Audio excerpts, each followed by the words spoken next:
আফগানিস্তানের তালেবান সরকারকে কি স্বীকৃতি দিতে যাচ্ছে মুসলিম দেশগুলোর সংগঠন ওআইসি? সংগঠনের ৫৭টি দেশের সবাই কি একই মত পোষণ করে? সম্প্রতি ওআইসির আমন্ত্রণে গাম্বিয়ার রাজধানী বানজুলে অনুষ্ঠিত সংগঠনটির ১৫তম শীর্ষ সম্মেলনে যোগ দিয়েছে প্রতিনিধি দল। সেখানে উচ্চ পর্যায়ের কর্মকর্তা ও সদস্য রাষ্ট্রগুলোর সাথে আফগান অন্তর্বর্তী সরকারের প্রতিনিধিদের হয়েছে দফায় দফায় বৈঠক। কোনো পক্ষ পরিষ্কার কিছু না জানালেও জিজ্ঞাসা থাকছেই, তাহলে কি তালেবানদের স্বীকৃতি দিচ্ছে ওআইসি? যদি তা না দেয়া হয় তাহলে কেন সম্পর্ক উন্নয়নের চেষ্টা করছে তারা? কেনই বা টাকা হলো? নারী শিক্ষা ও কর্মসংস্থানের ব্যাপারে তালেবানদের নেতিবাচক মনোভাব আন্তর্জাতিক পরিমণ্ডলে আফগানিস্তানের জন্য বড় একটি বাধা হয়ে দাঁড়িয়েছে। দেশটিতে অন্তর্ভুক্তিমূলক সরকার প্রতিষ্ঠা, নারীদের মৌলিক অধিকার নিশ্চিত করা, মানবাধিকারের প্রতি সম্মান ও সন্ত্রাসবাদের বিরুদ্ধে জিরো টলারেন্স নীতি গ্রহণের আহ্বান জানিয়েছে ওআইসি। ত্রাণ ও আন্তর্জাতিক সাহায্য নির্ভর আফগানিস্তানের জন্য মঙ্গলজনক পদক্ষেপ হবে ওআইসির সাথে সম্পর্ক উন্নয়ন। কিছু রাজনৈতিক বিশ্লেষকের দাবি, ইসলামিক দেশগুলো আফগানিস্তানের সাথে সম্পর্ক বাড়াতে আগ্রহী।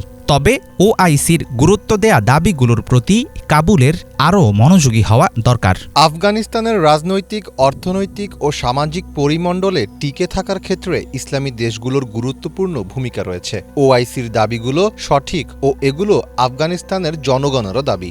মার্কিন বাহিনীকে হটিয়ে ২০২১ সালের ১৫ই আগস্ট থেকে আফগানিস্তানের নিরঙ্কুশ ক্ষমতা তালেবানদের হাতে।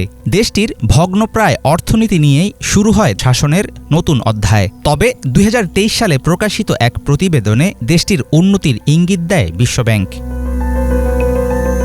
কোনো দেশের আনুষ্ঠানিক স্বীকৃতি এখনও পায়নি তালেবান শাসিত আফগানিস্তান। তবে চীন, ইরান, ভারতের মতো দেশগুলোর সাথে এক ধরনের সম্পর্ক স্থাপন করেছে দেশটির অন্তর্বর্তীকালীন সরকার। তালেবানের সঙ্গে যোগাযোগ জরুরি বলে মনে করে ইরান। আফগানিস্তানে রাজনৈতিক স্থিতিশীলতার উপর জোর দিচ্ছে ভারত। প্রতিবেশীদের সঙ্গে সম্পর্ক স্থাপন সম্ভব হলে তা তালেবানদের জন্য বিজয় হবে। নারী অধিকার সহ নানা নিপীড়নমূলক নীতির কারণে পশ্চিমের সঙ্গে যোগাযোগ অনেক কঠিন। তাই এখন অন্য অঞ্চলের দেশগুলোর দিকে নজর দিচ্ছে। তাদের সঙ্গে যোগাযোগ স্থাপন তুলনামূলক সহজ হতে পারে। মধ্য এশিয়ার দেশ থেকে শুরু করে চীন, ইরানের কাছে গুরুত্বপূর্ণ হলো সন্ত্রাসবাদ দমন। সে কারণে ওই দেশগুলো তালেবানের সঙ্গে সম্পর্ক বাড়াচ্ছে। ইসলামী সহযোগিতা সংস্থা ওআইসির ৫৭ সদস্য রাষ্ট্রের ৪৯টি মুসলমান প্রধান। সংস্থাটির মতে আন্তর্জাতিক শান্তি ও সম্প্রীতি প্রচারের চেতনা নিয়ে মুসলিম বিশ্বের স্বার্থ ধারণ ও সুরক্ষায় কাজ করে থাকে তারা। ওআইসির সাথে সম্পর্ক আরও উন্নত হলে অদূর ভবিষ্যতে হয়তো স্বীকৃতি পেতে পারে তালেবান সরকার। হাফিজুল ইসলাম, বাংলা ভিশন।